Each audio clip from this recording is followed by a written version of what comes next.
Neighbors mocked when a 10-year-old stacked rocks in the creek until the wildfire came. Nobody in Cascade Valley could explain what Ivy Patterson was doing. She was 10-year-old.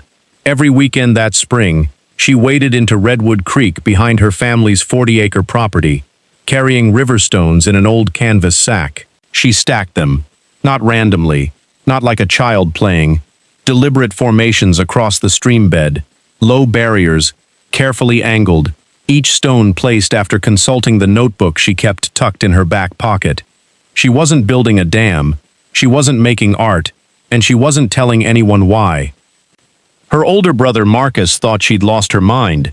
"You're wasting your whole summer on rocks," he told her once. She shrugged and kept working. The neighbors noticed. Kevin Brennan, 2 properties over, would watch from his deck and tell his wife, "She's making the creek look nice."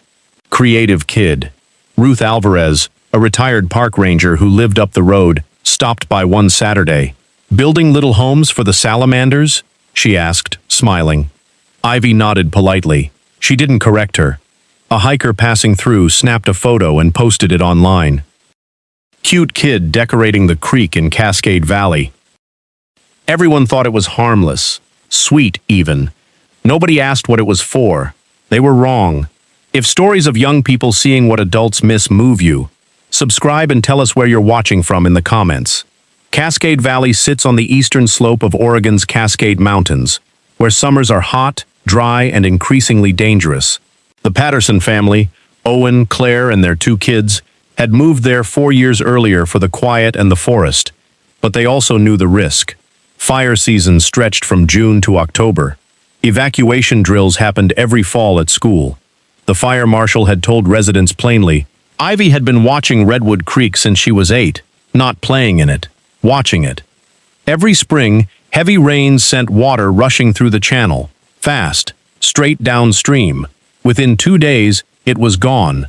The surrounding soil barely absorbed any of it. By August, the creek was a trickle, and the banks were the driest part of their property. Brown, brittle, perfect kindling.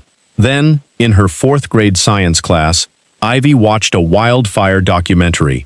One section explained how creeks and wetlands act as natural fire breaks, but only if they stay moist through fire season. Ivy understood something the adults around her hadn't connected. Fast-moving water in spring meant dry ground in summer, and dry ground meant the creek wasn't a barrier. It was a pathway for fire. She went to her father. Owen taught ecology online and gave her the technical answer. "It's the gradient, sweetheart. The water moves too fast to soak into the soil." Ivy wrote that down. Then she started researching. At the school library, she found the term she needed: check dams. Small barriers built across streams to slow water, create pools, and raise the water table. Restoration ecologists use them to rebuild wetlands and prevent erosion. Her mother set up a call with a hydrologist she knew at Oregon State. Dr. Nora Simmons spent 45 minutes on Zoom with a 10-year-old holding a notebook. Rock formations placed correctly can raise the water table by 2 to 4 feet, Dr. Simmons explained. The moisture stays in the soil all summer. Ivy asked the question she'd come to ask. Would wetter ground along a creek slow a wildfire? Dr. Simmons paused. Yes, moist corridors are some of the most fire-resistant landscapes we have. They won't stop a fire, but they reduce its intensity. Sometimes they stop it completely. Ivy wrote every word. She asked her parents if she could do a project in the creek. They said yes, thinking she meant nature journaling or something harmless. She started building the next Saturday. The work was harder than she expected. She chose 8 points along a 200-foot section of creek. At each, she stacked rocks 6 to 12 inches high, low enough to let water through but structured enough to slow it. She angled them to push water toward the banks. Her hands blistered, her back ached. Marcus helped once and quit after 20 minutes. Ivy kept going, every Tuesday, every Thursday, all day on weekends. By late June, the pools behind her formations held water for days instead of hours. She measured the soil 10 feet from the creek. It was noticeably wetter than it had been in March. The plants along the bank stayed green into July. She recorded everything in her notebook, Neighbors kept driving past, kept smiling, kept thinking she was just a kid playing with rocks. What happened next changed everything. August 2024 brought a heat wave nobody in the valley had seen before. 8 straight days over 102 degrees, humidity at 8%. The Forest Service issued red flag warnings every single day. On August 14th at 3:17 in the afternoon, dry lightning struck 4 miles west of Cascade Valley. Within 6 hours, the fire had consumed 800 acres. By 9 p.m., evacuation orders went out. The Pattersons grabbed what they could and left. Owen and Claire were silent, bracing for the worst. Marcus stared out the window.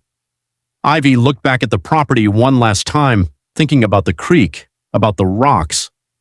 At 2 a.m., the fire crested the ridge. It tore through the Brennan property, destroying their deck and shed. Firefighters saved the house, barely. Then the flames reached Redwood Creek. The section Ivy had modified, the 200 feet of carefully placed rocks, had kept the soil moist even through the worst heat wave on record. The vegetation was still green, the ground still cool. The fire hit that corridor and slowed. It didn't stop, but it lost intensity. It fragmented. Firefighters arrived and used the creek as their staging ground. The soil was cool enough to hold a line. They stopped the fire there. The Patterson house stood untouched. When the family returned 2 days later, they couldn't believe it. The house was intact. The trees were scorched, but the structure was whole. Battalion Chief Victor Ruiz from the Oregon Department of Forestry walked the property with them. When he reached the creek, he stopped. He knelt beside Ivy's rock formations and pulled out a moisture meter. The readings were 3 times higher than the surrounding burned area. "Who built these?" he asked. Owen looked confused. "My daughter, she's been playing with rocks all summer." Chief Ruiz shook his head. "These aren't decorations. These are check dams. They raise the water table. That's why this section didn't burn hot. The moisture stopped the fire from taking hold." They found Ivy at the creek, notebook open, writing. 3 days later, Kevin Brennan came to their door. His voice shook. "Your creek stopped the fire from taking our house." He asked to see what Ivy had built. She walked him through it. Rock placement, water pooling, soil saturation, fire behavior. She was 10 years old. The story made local news. Dr. Simmons drove down from Oregon State to study the site. By fall, 4 neighbors asked Ivy to help design systems on their properties. Ruth Alvarez helped her build 3 more. 12 families held a work party and installed check dams along the shared creek upstream. By winter, Cascade Valley had over a mile of modified creek corridors. The Forest Service contacted the Pattersons about replicating the model statewide.